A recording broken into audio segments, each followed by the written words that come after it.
Harmer hits 50 to hold off Bears' charge. A lower order fight back from Miles and Briggs denied Essex the opportunity to skittle their hosts for a paltry total.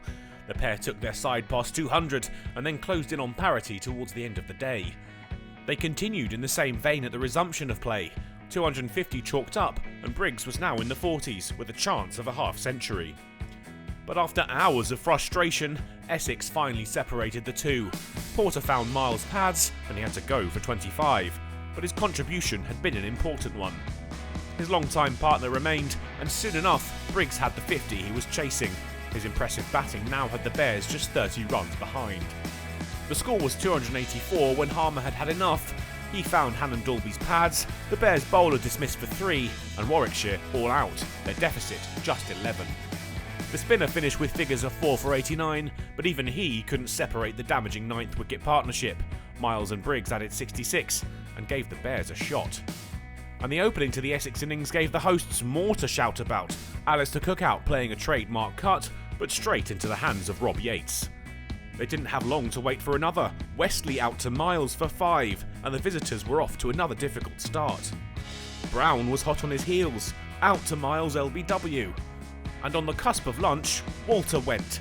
Hannon Dalby found the edge, and Essex were navigating their way to the interval, in trouble, at 25 for 4. Ollie Stone had his first of the innings shortly after lunch.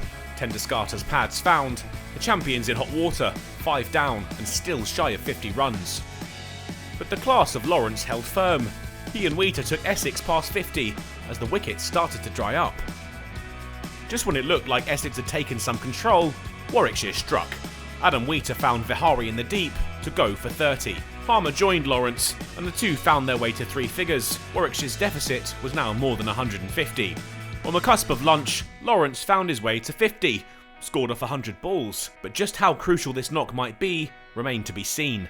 The score at tea was 132 for 6. Warwickshire were back amongst the wickets at the resumption. The breakthrough handed to them when Lawrence set off for a quick single, but Miles was alert enough to run him out. Siddle stuck with Harmer. The bowler had a knack of frustrating attacks, and he enjoyed himself. He found the boundary from anything short and wide, where he could. But Miles brought his cameo to an end with the Essex lead approaching 200. The bat dangled towards the ball, out, caught behind for a quick 20. Harmer didn't seem to care. He kept going and took the lead to 200, closing in on 50 in the process. A Danny Briggs full toss was all he needed to get there. He put it away to the boundary and put 200 runs on the board for his team. An Ollie Stone bumper was enough to remove Cook. He had to go for 7. But Harmer and Porter would reach the close of play together, the tables turning, with the score 213 for 9 and Essex's lead now a quite handy 224. Warwickshire headed into the final day, hunting that last wicket in a bid to set up a chase to the line.